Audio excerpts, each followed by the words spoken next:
Electric guitar tonewood shapes the sound your instrument produces, as well as how it holds up to wear and tear over the years.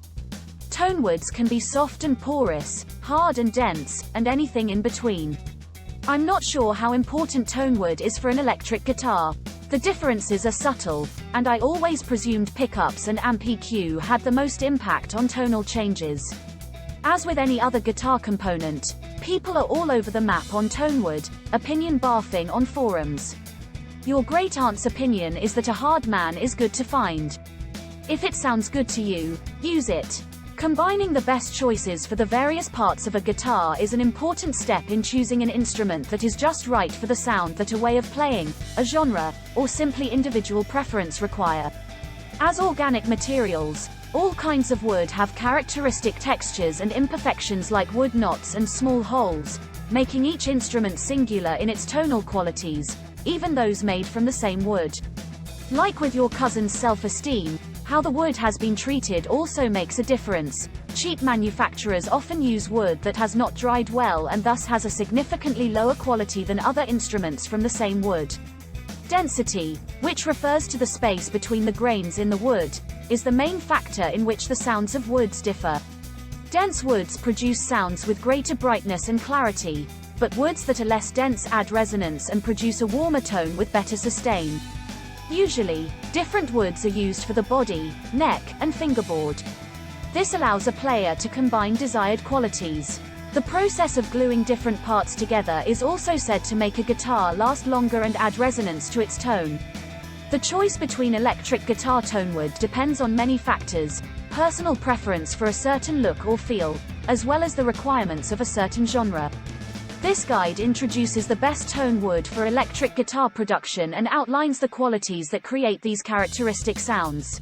Wood commonly used for the body: agathos, like basswood, a soft, budget-friendly option that people either hate or have no opinion on.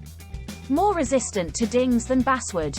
Easier to machine than alder or mahogany, which keeps costs under control. Many varieties of agathos are growing in the wilds of East Asia.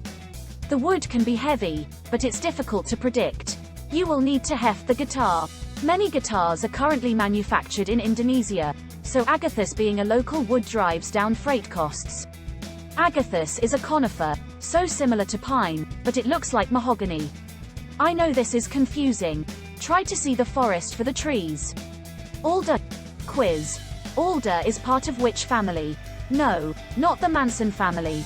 The answer is birch. Alder is harvested in California, Alaska, Europe, Russia, and Northwest Africa. It is a light to medium weight wood that offers a balanced and full-bodied tone in all frequencies. Due to its density, its tone is especially pronounced in the upper and mid-range, but it has an overall clear tone that makes it very adaptable to a variety of genres, making bodies made of alder extremely popular electric guitar tonewoods. The swirling pattern of the wood with large rings and waves adds an interesting complexity to the tone. Alder is almost solely used for the body since it is not strong enough for the neck or the fingerboard. It was used by Fender in the late 50s and early 60s. Basswood. This wood is harvested in the United States, usually in the northern Great Lakes states. It is affordable and some consider it a cheap solution, but others laud its warm, balanced tone. Basswood is lightweight and soft, which is why it is also never used in necks or fingerboards and has tight grains and a fine texture. Basswood has a tendency to dampen and soften sharp high tones, and it is a bit weak in the lower end, making it best for mid-range tones.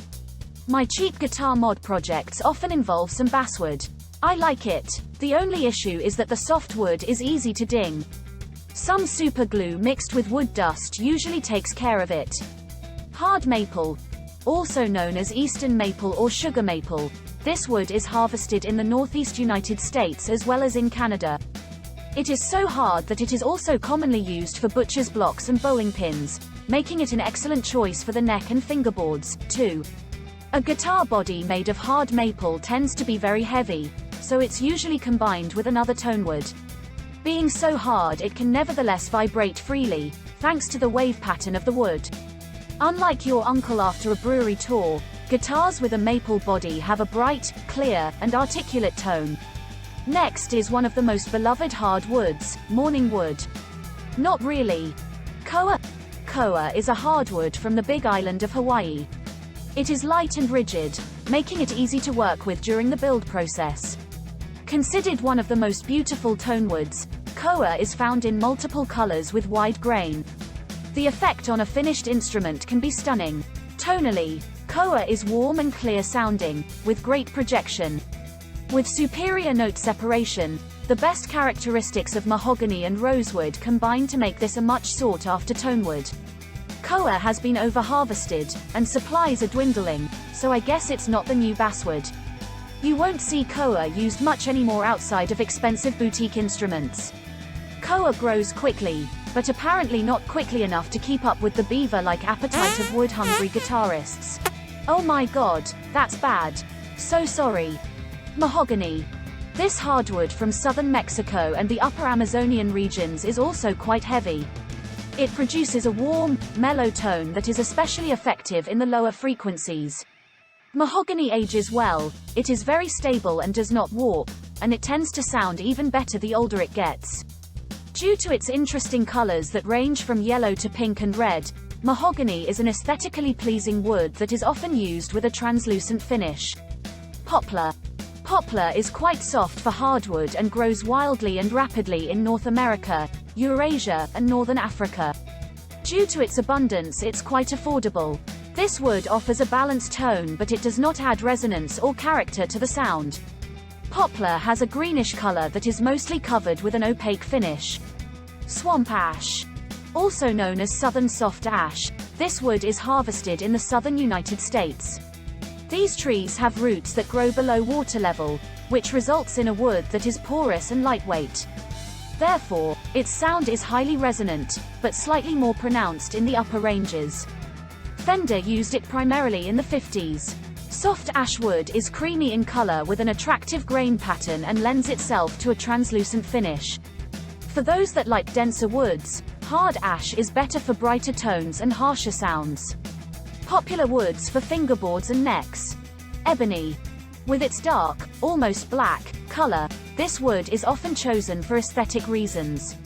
The African variety of ebony is uniformly dark, but the Asian variety has brown stripes. Going for ebony is not a purely superficial choice, of course. This wood holds up very well over the years.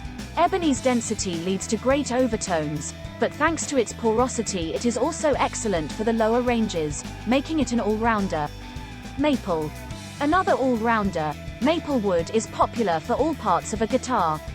As opposed to other common fingerboard woods, it wears down visibly, though, and becomes blotchy over time. Tonally, maple adds clarity and brightness to the sound. Roasted maple is a hot component. It looks great. I don't know if it has tonal advantages over regular maple, and I don't care as long as I look sexy. It's reminiscent of that sign in your stepdad's man cave: a clean beaver always gets more wood. Rosewood. This popular fingerboard wood comes from India and Brazil. Rosewood is very stable and does not stain or warp, and it can even out harsher tones for a more balanced sound. Since rosewood is naturally oily, it does not need a finish, so that its variety of rich brown and even purple colors can be enjoyed undiluted. It feels soft and natural under the fingers. Restrictions were placed on the importation of rosewood several years ago, which led to some headaches for guitar makers. Luckily, an exemption for instruments was approved in 2019, since furniture manufacture was the true cause of the overharvesting. Wenge. Wenge is an exotic hardwood from Africa. Its coarse texture with open grain produces a strong mid-range and warm lows, making it a popular choice for bass guitars. Chocolate color with black grain makes this tonewood a striking choice. Conclusion. There you have it, tonewood. One of the more ambiguous ingredients of great guitar tone. I am unlikely to put much thought into tonewood unless I'm purchasing something uber expensive. A luxury guitar should be made from irresponsibly harvested endangered wood, like Brownheart. If you're feeling too sane, head over to some gear forums and start a tonewood flame war. Let me know how it goes. Please check out the companion article. There's a link in the description. Please subscribe to the channel and hit that bell thing. Thanks for watching.